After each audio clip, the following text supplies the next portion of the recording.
Israel, and parts of the book of Isaiah spoke to Judah. Now, this particular chapter 61, Isaiah was prophesying for Judah. And God had mercy on Judah. Judah was, apparently they were in exile. When Isaiah was prophesying this, Judah was in exile. They were under captivity. Are you following me?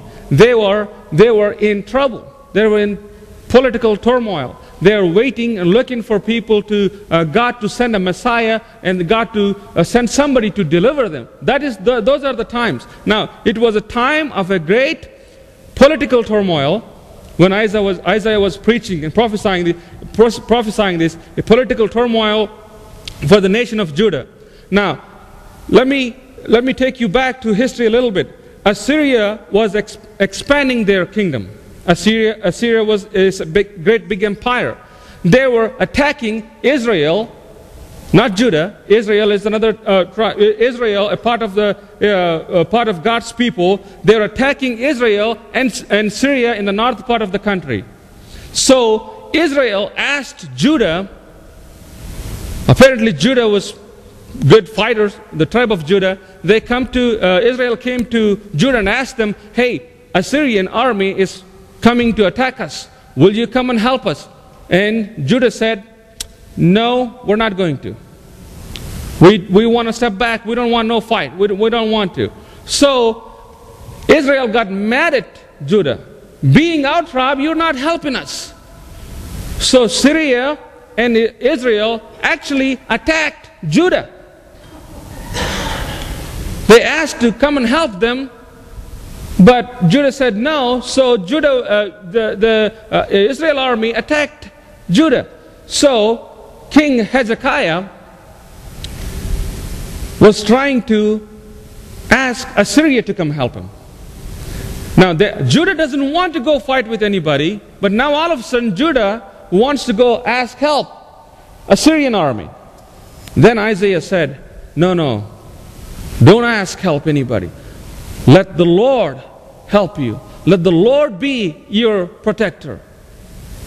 But the tribe of Judah disobeyed. They didn't take Isaiah's counsel. They went ahead for war. They won. They won the war. Israel, Samaria they fell. Guess what happened? Now Assyria became friends with Judah, but they got power. Now Judah was in Assyria's list. Are you following me? Now Assyria wants to attack Judah now. Now Judah is in trouble. And then again Isaiah said, don't ask anybody's help, because Judah is trying to ask help from Egypt. Now every time, human race, when we have trouble, we always look to people who would help us instead of going to God. Now Judah has an opportunity to go ask Egypt's help. But Isaiah said, no, look up for God. So this time they listened to Isaiah. They didn't ask anybody's help. They faced Assyria and they won. God helped them. God delivered them. God rewarded. They listened to Isaiah's counseling. And what happened was, right after that, they made a mistake.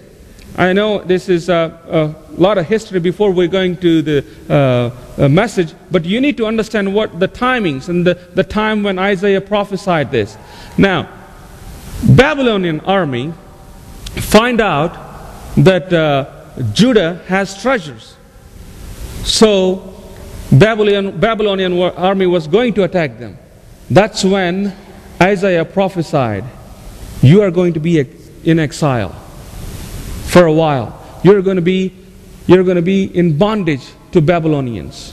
They would come and ruin your cities because of your idolatry, because of your idolatrous lifestyle. God hates idolaters.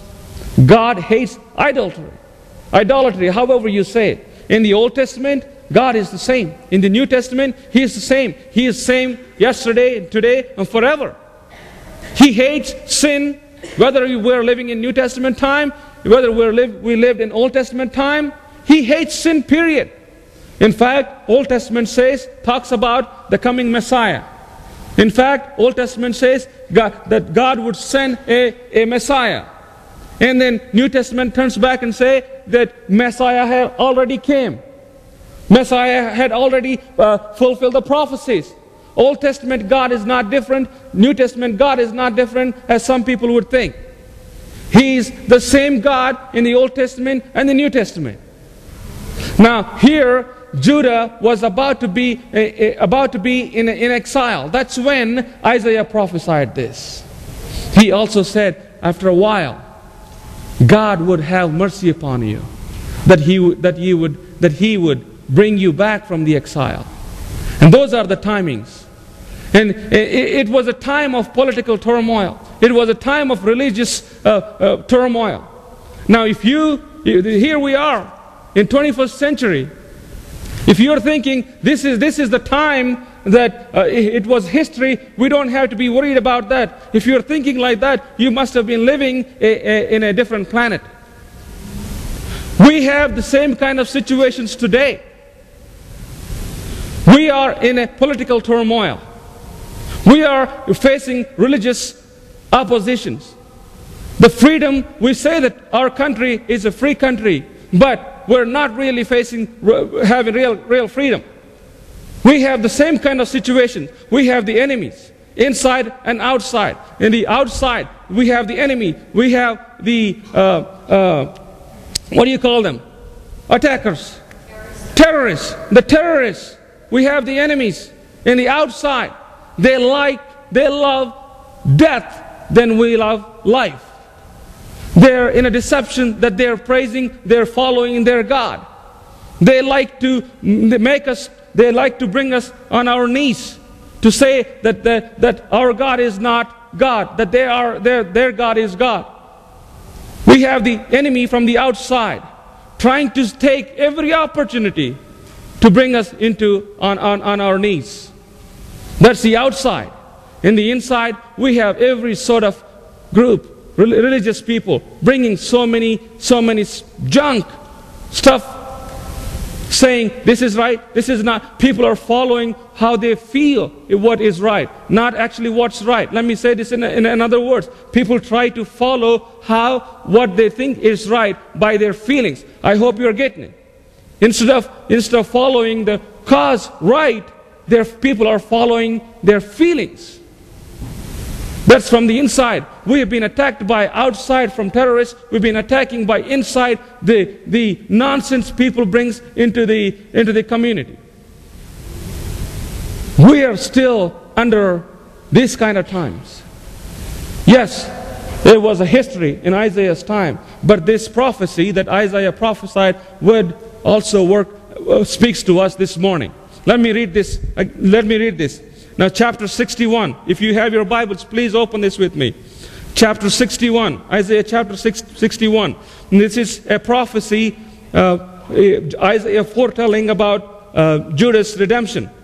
The Spirit of the Sovereign Lord is on me, because the Lord has anointed me to preach good news to the poor.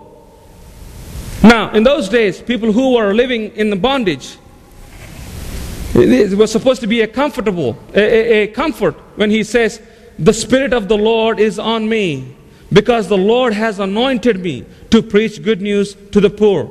Let me read this. He has sent me to bind up the brokenhearted, to proclaim freedom for the captives, and release from the darkness for the prisoners.